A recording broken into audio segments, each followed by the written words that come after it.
need me all night long. Hey everyone, welcome to Halloweenville Games.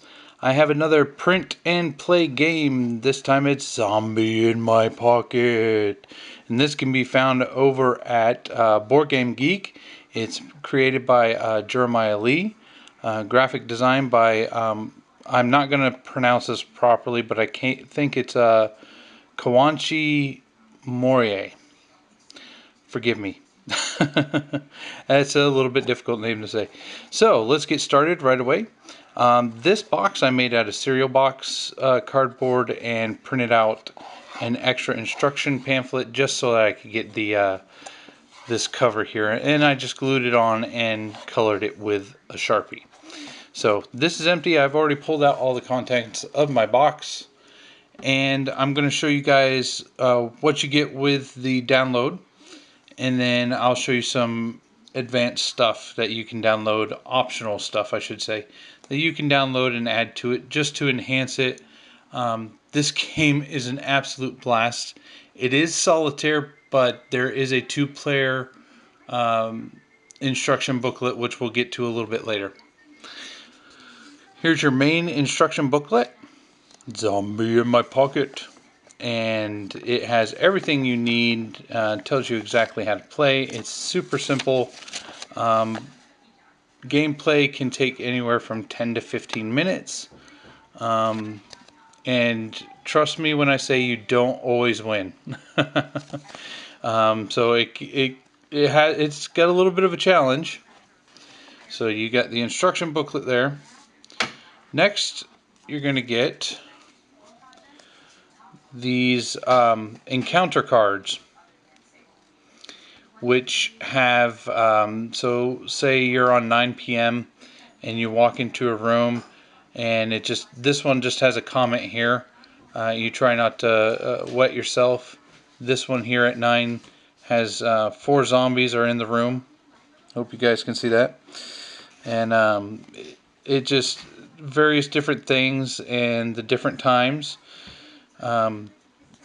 You want to get out of the house. You want to find the totem, get out of the house, and bury it in the graveyard before midnight.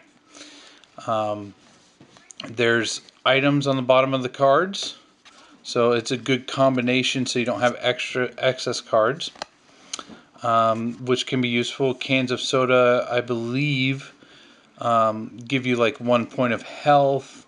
The golf club, I think, is a +1 to your attack. Different things like that. You can carry up to 2 items, I believe.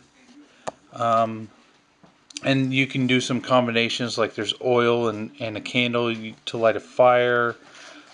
There is, if I can find it, gasoline and chainsaw, because you need gasoline to run the chainsaw.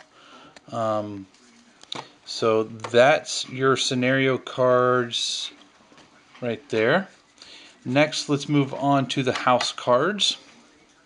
These are your house tiles. You always start with the foyer, and you want to work your way through the house, find the totem, and then get to the dining room, and you can see where the arrow points out. That's where you're going to exit out into the yard. And just show you a few other of the rooms here. You got a family room, and I have laminated these. You don't have to laminate them. The backs do not have anything. There is a deluxe version where the backs have nice little covers on them, which I got the download. I just haven't had time to put it together yet, but I do plan on it. So the kitchen, you get +1 health if you end on your turn there. There's the temple. So there's the evil temple where you find the totem, and then you carry the totem, get to the dining room, and take the totem outside and bury it. There's a bathroom, a storage room, and a bedroom. And like the storage room and the kitchen, they have those special instructions. Either find an item or get +1 health. So when you exit the dining room, you're going to find yourself on the patio. There is the yard. and just different. Okay, so like these hedges here, you cannot go past that. And there are instructions that tell you how and what to do. There's a swing set and a slide in this piece of the yard, a sitting area. This is the graveyard where you need to bury the totem, and then you win the game. It sounds simple, and relatively, it is a simple game, but you don't always win, and it can be frustrating at times. So it's got a good challenge to it. I love this game. I could play this for hours. And that's the basics of your game. You do want to use some sort of something. You could use a penny or a dime or as a token. I used this glass bead for a while. So that was my token. That was my person that I moved around. But you can upgrade this and make this epically awesome. And one of the first ways, the easiest ways, is to get you an actual character. I found this one at 7wonders.com, I want to say. He's got a bunch of papercraft models that are as simple as this. And so that's my new character token. Kind of looks like Ash, that's why I got him. And then on Board Game Geek, you can download scenario booklets. And there's a total of 5 of them. And what these do is, inside they have extra scenarios. I hope you guys can see that.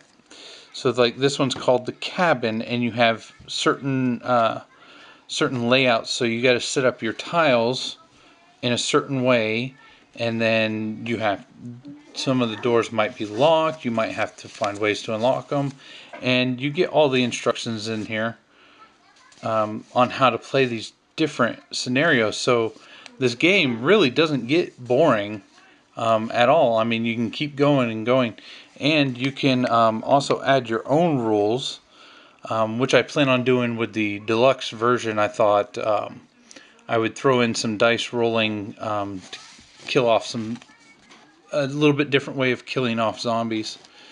So there you got those scenario booklets. And that's pretty much it for this project, guys. I hope you enjoyed that. Take a look here.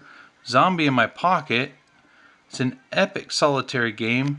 The scenario book is where you're going to find the rules for a 2-player version. You will have to print out, I think, another set of the event cards and another set of the tiles, with the exception of the foyer and the patio. So that is it, my friends. Have a great day, and I'll yak at you soon.